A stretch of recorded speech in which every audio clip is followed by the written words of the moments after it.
What the? That's ridiculous.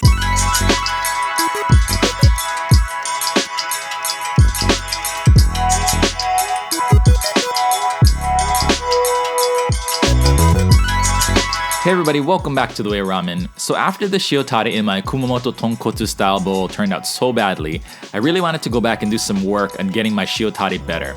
So I decided to find the simplest tare recipe I could find, try it out, and try to work my way up from there. I found a recipe in a Japanese tare book that I have, and aside from being incredibly simple and quick to make, the bowl of ramen the author recommends to make with this tare uses just hot water, no soup making at all, not even instant stock powders, just tare, oil, and water. It didn't sound like it would taste very good, but hey, it's not like my other Shio Tares turned out well anyway, so I figured it's worth a shot. The results were surprising to say the least, and it really makes me question what components are actually making the experience of each bowl of ramen. Okay, let's get right into this one. It's pretty interesting and some good food for thought. So like I said, this recipe comes from this Japanese tare book that I have, and as you can see, there really isn't very many ingredients. This isn't for the tare specifically, it's more for the final bowl of ramen, but I'm making some chiyu, or chicken oil here. This is just chicken fat that I rendered out of some chicken skin, and then I added some aromatics. I used green onions, garlic, and ginger, and I cooked that in the chicken fat to infuse some flavor. Once it's cooled, you can keep this in the fridge or the freezer to just use whenever you need it. It's by far my favorite aroma oil, so I always tend to have some on hand.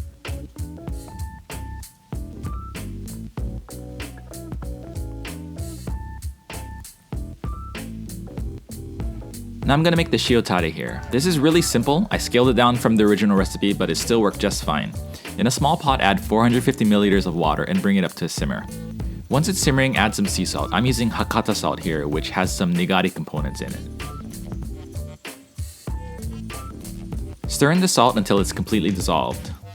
And once it's dissolved, add about 25 milliliters of mirin, or about 1 tablespoon plus 2 teaspoons. If you can find it, use hon mirin.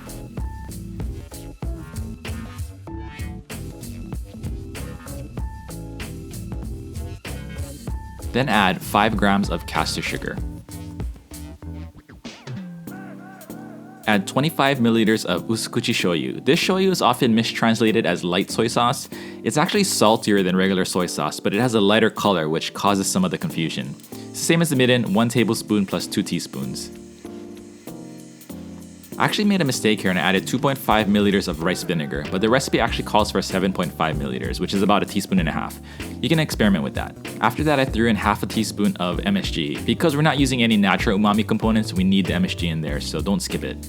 Let the tare cool and then store it in the fridge for whenever you want to use it. Get a big pot of water boiling and use it to preheat your bowl.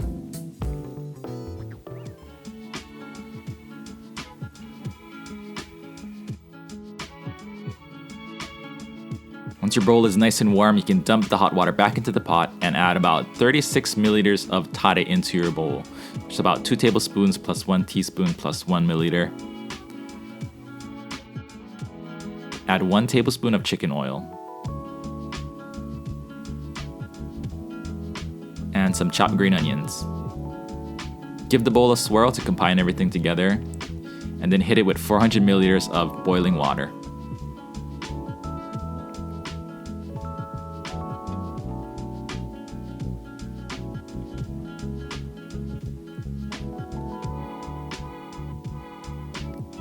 Cook your noodles and then strain them well.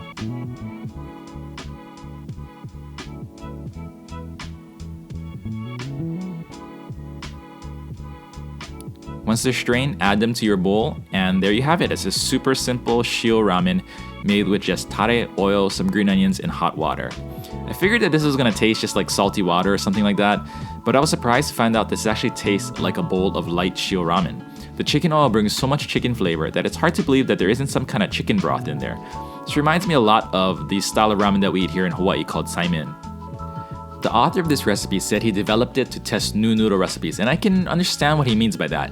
This is a light Shio ramen, and the noodle imperfections really shine through, and there's nothing for the noodles to hide behind. So in this video, I used the noodles that I made in a previous video where I just added way too much whole wheat flour, and I could really taste it, and I know now that I need to cut back on that. So I think at the very least, this is a really useful recipe for ramen nerds if they want to really dial in their noodles. After I was done filming, I actually tested this tare out with some other types of soup. So I used some instant stock powders, and it tasted really good with that too. It tasted like a better version of Hawaiian saimin.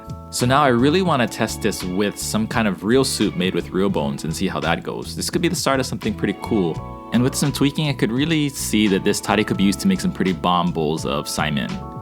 Anyways, thank you guys so much for watching. I really do hope you guys can give this one a shot because it has so few ingredients and they're pretty easy to find except maybe the usukuchi shoyu. But if you have an Asian grocer in your area, you probably should be able to find it. Anyways, thank you guys so much for watching. Thank you guys all so much for the support and I'll see you all in the next video. Peace.